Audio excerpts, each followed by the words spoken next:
Welcome back into the Sports Source. This segment brought to you by Medic Regional Blood Center. Folks, just a reminder that in times of emergency or tragedy, the blood on shelves, the blood that's already on shelves, saves lives. Medic was able this week to offer blood to the Florida hospitals after the tragic shooting down there. Luckily, those hospitals had enough through their own donors, but Medic blood did help the victims of the recent Kentucky school shooting. God forbid that ever happens here, but folks, this is a great way for you to save lives. That's not talk. That's not mumbo jumbo. That's legitimate. I gave blood down there a few weeks ago, and they sent me a note letting me know when it was used at the UT Trauma Center. It works. It saves lives. Give blood. Medic Regional Blood Center. All right. I want to show you the learning curve. A little question here. All right. Some of this we've talked about, but it keeps getting a little more detailed. Jeremy Pruitt's your head coach. Okay, he'll be a first-time head coach. There's a learning curve. Tyson Helton, offensive coordinator. First-time offensive coordinator. Kevin Shearer, defensive coordinator. First-time defensive coordinator, and while he's coached outside linebackers, he's never coached inside linebackers, which he'll do here. Not a night and day difference, obviously.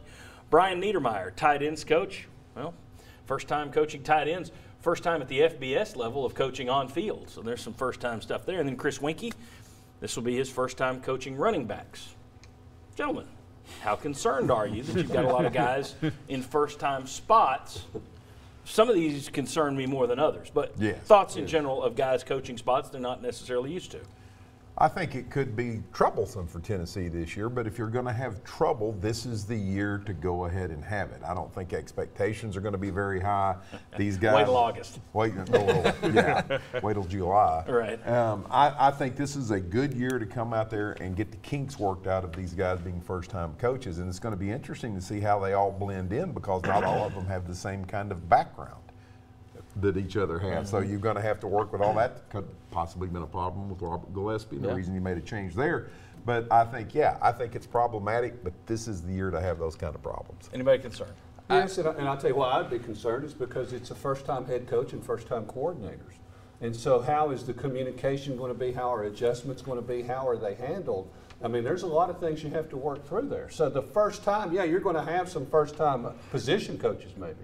But have as your head coach and coordinators, I think that makes it a concern. I agree with that. I think it's the head coach and the coordinators that concern you the most. I mean, play calling and things like that, decisions being made on the spot, guys being in that position for the first time, Jeremy Pruitt making those calls at the top for the first time. You're going to have some mistakes made, I'm sure. And Kirby Smart had some his first year. And things that you look back on and wish you'd done differently. But on top of that, I think the position coaches are okay. And I think Winkie in particular, running backs coach, not a big deal. You've had Randy Sanders, Trooper Taylor, guys who weren't very experienced as running backs coaches that worked out fine at Tennessee, and plenty of other examples over the years. You got Monterio Hardesty on that staff too. Yeah. Yep. But I'm a little concerned about the coordinators just because of recent history. Larry Scott last year, Sal Sinceri. Bob Shoup, Dave Clausen. How long we got? But they weren't first time.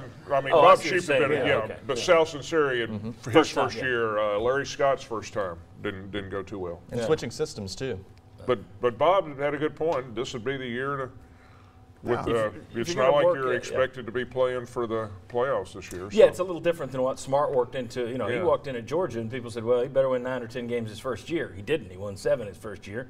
Had some issues, but then his second year he kind of followed up. He kind of erased that first year with that second year, making it to the finals. I'm not as concerned. I'm like these guys. I'm not as concerned about coaches coaching a position for the first time because you see that. I mean, you look Scott Frost, who everybody wanted this year, the head coach, of course, but he's coached offense, he's coached defense. You know, some of your best position coach. A lot of it's going to tie back to what Jeremy Pruitt wants coached and how he wants it coached.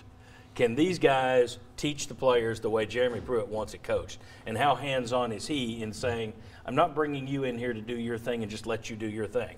Is he doing that, or is he, here's how I want you to do it? Every coach is different. I'm guessing Nick Saban in Alabama is pretty much, I want this, I want this, I want this. Is Jeremy Pruitt going to be that kind of coach, or is he letting guys do their thing? That'll be part of it. All right. Had some interesting stuff this week.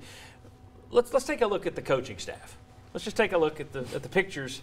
Is there a pattern? I use the word pattern or is it for a male reason. pattern? But very interesting. The 7 of the 11 guys all have the exact same haircut, or haircut that they decided to shave it off. I find that if we had 7 guys here who were all blonde, or 7 of 11 that all had rainbow wigs, that would be interesting. But when you look at that, I wondered if, and Chris Weinke there in the blue hadn't had his official UT photo taken. He's the one in the blue middle. He replaced Robert Gillespie, who was also bald. But I wondered. That was a big part of it. I wondered who else they talked to. So I asked around, and I found out they did talk to at least 3 other coaches. Coach Picard, Coach Fury, and Coach Mini-Me were also interviewed. And then one guy that they gave serious consideration to was Coach Beldar Conehead. He coached in France. Another coach was very interested, and she showed she was in. Britney Spears was she tried to get the job, didn't happen. And then finally, Coach Fester demanded that Coach Lurch come with him, so that didn't work out. He kind of resembles Sal Sunseri. Yeah. Anyway, I do that. That is unique. I can't remember a Tennessee coaching staff where everybody had this. It'd be like 7 guys all having mustaches or something. And if he wins 7 games, he's promised he'll grow his hair back. Well, what'll be interesting is how long till fans do something with that.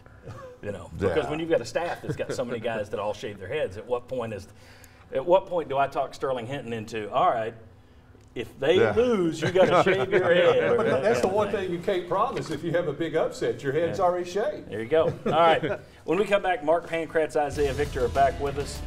They're going to take a look at the week ahead. We got Florida coming up. Does Tennessee wind up with a double bye in the SEC tournament? Come on back. We'll discuss.